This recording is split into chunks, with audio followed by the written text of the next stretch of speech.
Welcome to the Heroes of Hommlet audio drama. This audio drama is a hybrid storytelling experiment inspired by projects like Tale of the Manticore, Legend of the Bones, and the Tales of Mystara. What you'll find here on the podcast portion of this project is an audio drama, much like you would hear narrated from the bones of an audiobook.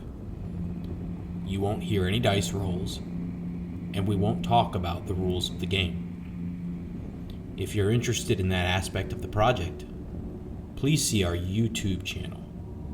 There, we will run an actual play using Advanced Dungeons & Dragons 1st Edition.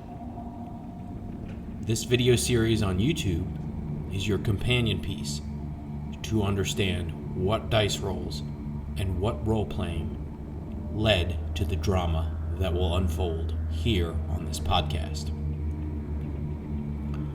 A warning: this podcast will contain detailed descriptions of the occult, violence, witchcraft, death, and profanity.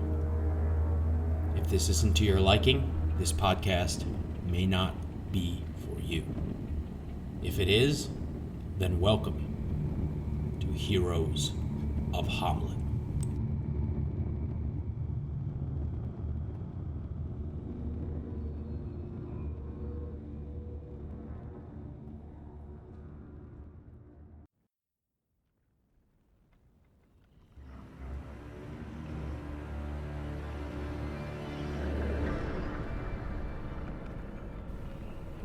The Allied forces first encountered the enemy on the open fields called Emerald Meadows.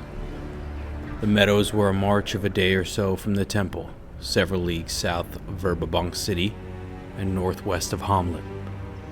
The bulk of the temple's forces, comprised mostly of mounted bandits, brigands, and mercenaries, had moved to slow Thrommel's advance. Elven scouts reported that a much larger than expected army of creatures approached from the south. Knowing the temple might empty its entire horde early, Thrommel fell back upon a contingency plan drawn up in council. In an attempt to draw the horde of elemental evil away from any population centers, he ordered the withdrawal of the entire Allied column north to a strategic position near the east bank of the Velverdiver River. Despite some later historical accounts, there was no significant fighting at Emerald Meadows, for the only action that day was light cavalry skirmishes screening the withdrawal to a more favorable battlefield. Outnumbering their foes by more than 3-1 and eager for the first combat victory in the region, the horde of elemental evil predictably pursued Thrommel's forces north. This is an excerpt from the Battle of Emerald Meadows by Mortal the Mystic. Its age is unknown.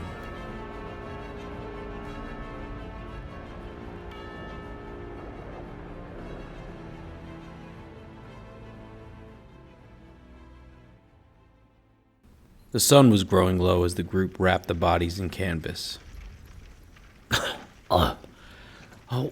Why again are we hauling these ghouls back to Hommlet, Harold? Well, Balding Pot, proof. These fiends are murderers, and the canon has means to query the dead, said the priest. These men don't deserve a proper burial. Unmarked graves are too good, said the burly half-orc. Well, Boar, the Church of St. Cuthbert will handle it, and I have to trust in their wisdom. The Church of Cord demands vengeance and blood, said Boar. Harold swallowed. On that, good man, we agree, and perhaps these bodies will point us in that direction. Finn soon returned from a scout around the area. His brow was showing sweat despite the late afternoon cold. Well, I ran 200-yard circles and I can't find any tracks. Boar seems to think that they were ambushed maybe an hour ago, south of here. Hommlet's maybe 4 hours out, and they ran into us going north. All that's to say that I think the rest of them went east. Boar, how many of them do you think actually ambushed you? Well, they attacked us maybe 20, 25 tops with crossbowmen. We killed perhaps 10 before becoming overwhelmed. They had an ogre with them. Boar took a deep sigh and stroked the horse's manes. I can't say for sure, but I think maybe 3, perhaps 4 of our party were taken alive. We began with 10, including Satch and I. Cord, forgive me for failing them. Garl leaned in and looked at the condition of the horses. These horses, they made sure they were unharmed. These men, Boar, these men with eyes of flame on their cloaks, these are slavers.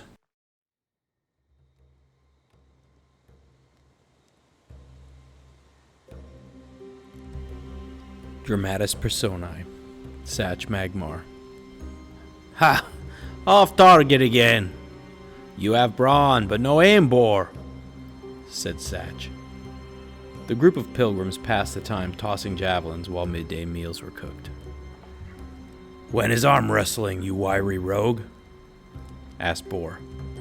Huh, maybe about when I put on another 20 pounds. Hey, Hassan, when will that roast be ready? We're hungry. We've gathered enough firewood to smelt a moon.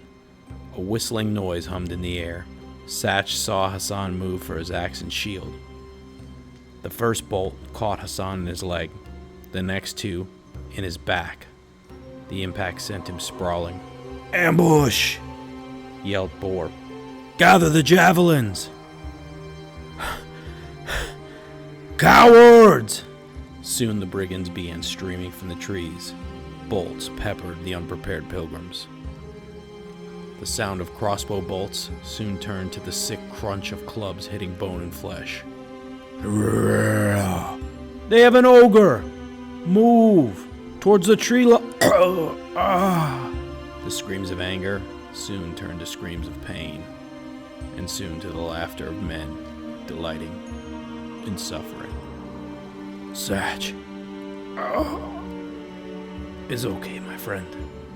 We will soon see each other in the fields of Elysium.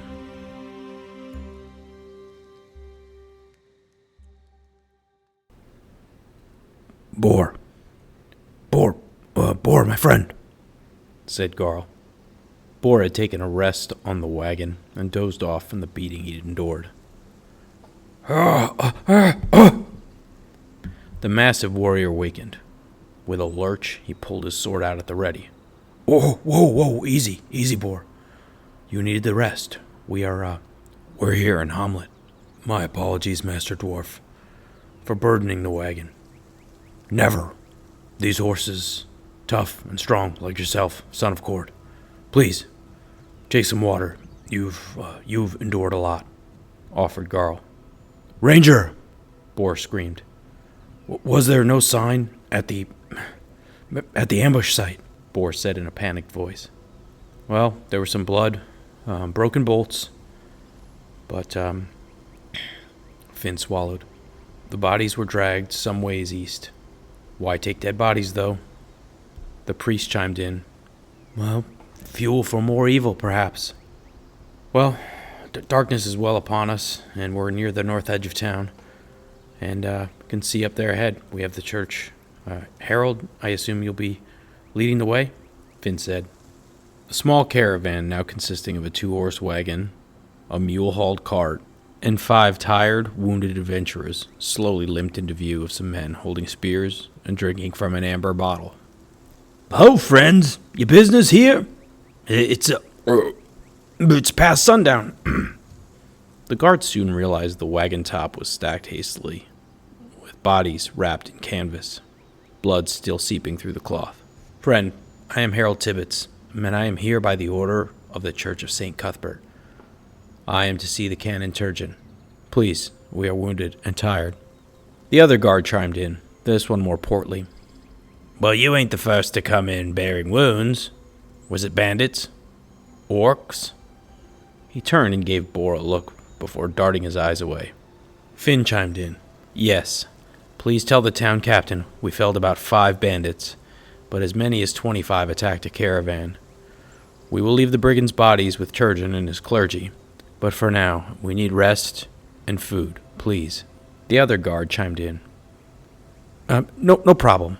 I'll run and tell Elder Nevitz that we've had another bandit attack." The guard, eager to do something other than stare north and drink whiskey, ran off. The more portly guard leaned over and looked at Finn. I recognize you. You're a ranger, no? "Yeah, I come every few months to trade. I'm part of a group of rangers off to the west. Finn is my name, and I was leading these fine folks and servants of the cudgel down from Verbebank." I sorry. Thank you for your service. Name's Paul. We're about at end shift. I'll walk you over to the church." Some chatter ensued in the short walk to the church. The church is a modest but sturdily built 2-story stone building. There you are. And after you finish here, you may want to head down to the Inn of the Welcome Wench. It's really the only inn in town, and they'll set you up with some lodging and hopefully some good food if you don't get in too late. Harold approached the large double doors. A solid brass knocker let out 2 large knocks. The sun, which was now far below the ridgeline, provided just enough light to see the door open and a large portly man with the dressings of St. Cuthbert. He took a few steps out and bellowed a greeting. "Oh, what do we have here? Hey, Paul, where you headed? Ever watchful? How are the young ones?" Paul yelled back. "Oh, fine, Calmer. We'll be here for service. I have to be off now." "I'll see you then, Paul. Let's see a bit less whiskey on the breath and more coin in the coffer, shall we?" The guard shamefully slinked off. "So, young priest, who might ye be?" As he trailed off, he pulled a torch from a sconce to get a better look at the group in the caravan. The canvas-wrapped corpses, still leaking blood, gained his attention. He then carefully eyed each member of the group. Harold took a deep breath. I am Harold Tibbets. I am an acolyte in the service of Waverley Rothery. In addition to the provisions for the church here, I have an urgent message for Turgeon alone." A pained expression crossed Finn and Garl's face as they realized how blunt and haughty Harold's voice sounded. Calmert let out a sigh, and he chuckled. "Not so quickly, my young and impatient brother. What's good for Turgeon's ears are good enough for me.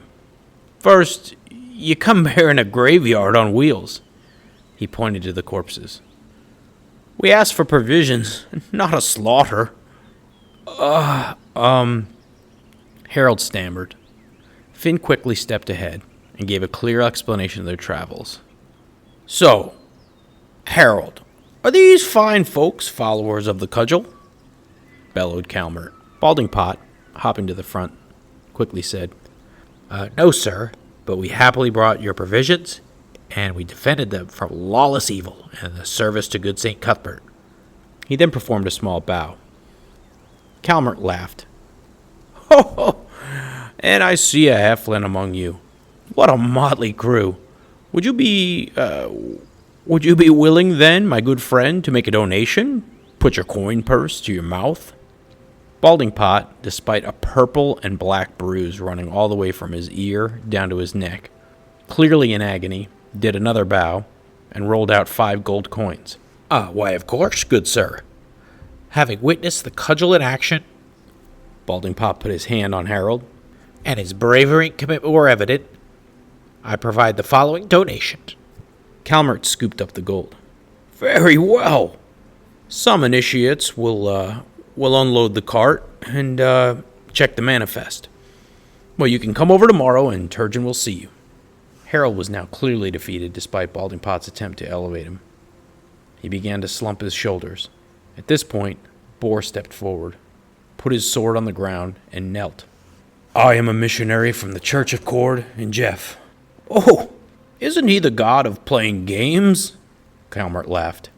At this point, Boar slowly stood, eclipsing the imposing cleric by a good 6 inches. "Good brother, Cord is the god of strength, competition, sport, and in this case, vengeance." Calmert's neck twitched a bit. He began to straighten his back and his arms. Boar then leaned in and said, "And you would do well to respect him." Yes, very well, said Calmert. He took an imperceptible step back. Good son of Cord, what can you offer the cudgel? Boar, looking over the scene, said, I present my mission's wagon, then these two fine steeds.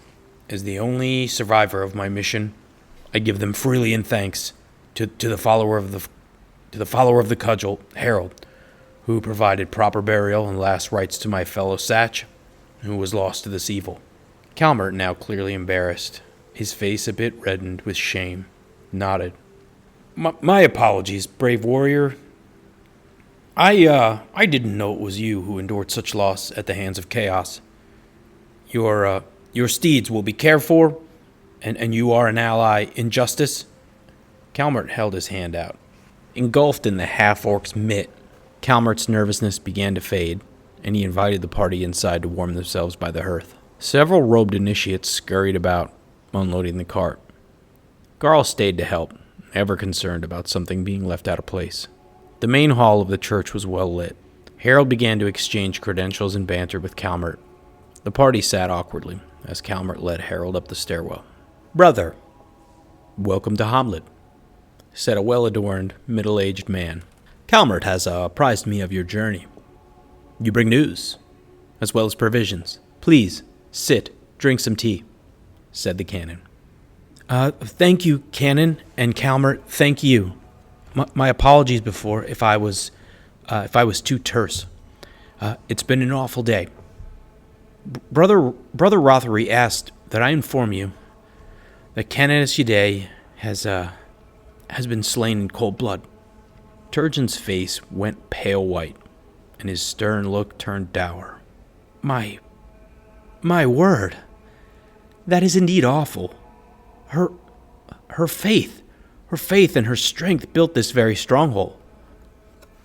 In fact, I am only here because she was pulled away on church business. Oh, mercy, milady. Mercy, milady, Yday. Calmert began to weep a bit.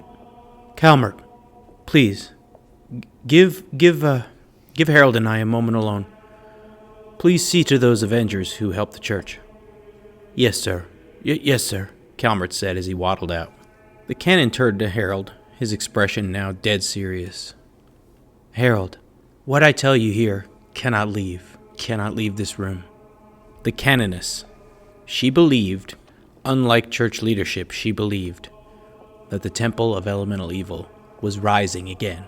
She was determined to prove to the church leadership that this was in fact the truth.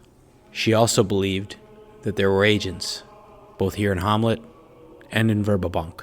The canoness had a plan. She would tell me nothing of it other than that she had to leave, and that she would soon expose this darkness. Canon, I understand. Her sacrifice, it will not be in vain. We will reveal this evil. Canon? Turgeon looked up at Harold. Canon, these men, they are perfect. They are random outsiders. They are wholly uncorrupted.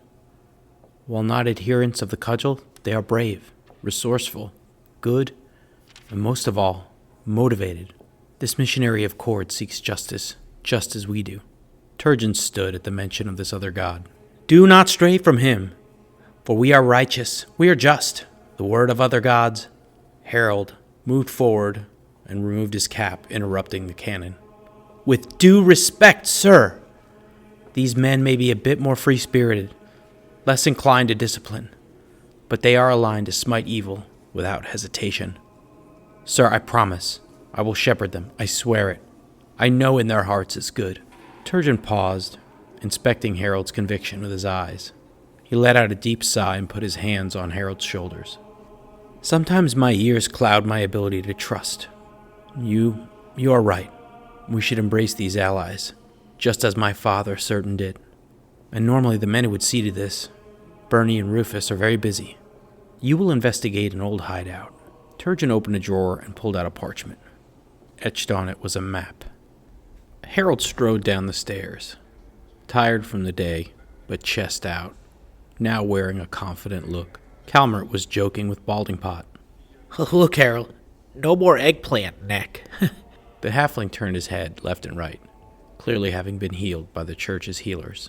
Small in height, but tall in bravery you are, Balding Pot. Such a mighty blow would have felled a coward, said Calmert. Thank you, Calmert, said Finn.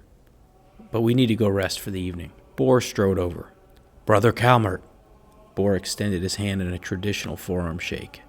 Calmert reciprocated. Your honor matches your size, and I know we are aligned for justice. Indeed. The cudgel sits with cord in the quest for good, and your blade will deliver it. Harold, here, take these. Calmert handed Harold a leather pouch, within it a padded interior. Several vials, glistening blue and green, were stored within. Thanks, Calmert. Turgeon has given me guidance, but me and my... Harold paused and looked around, and he realized there was only one word for it. My friends and I, we must go rest. The party walked out into the fresh evening air. Boar patted down the horses that were now stabled and calm. The party readied the mule destrian and took the main road down south. By now it was mid-evening, but the road was well lit by a combination of oil lanterns and curiously brightened posts with thick canvas hoods hanging near. Boar curiously touched one. The mayor must be a wizard. Across a small river, the cart rolled southward. Some noise could be heard in the distance. Eventually, a well-lit sign emerged. It read, The Inn of the Welcome Wench, a painted icon of a buxom woman holding 2 flagons. The party looked at each other, shrugged, and walked up to the door.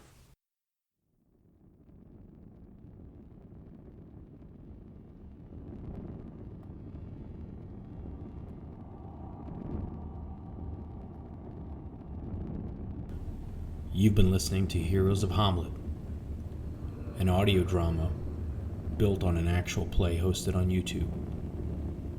The background music used in Heroes of Hommlet is licensed from tabletopaudio.com under the Creative Commons Attribution Non-Commercial No Derivative 4.0 International License. If you want to leave feedback, have a question, or a comment, please visit our YouTube channel at 5 Magics Game Club, or just search Heroes of Hommlet on YouTube to find the actual plays. Thanks again for listening, and see you next session.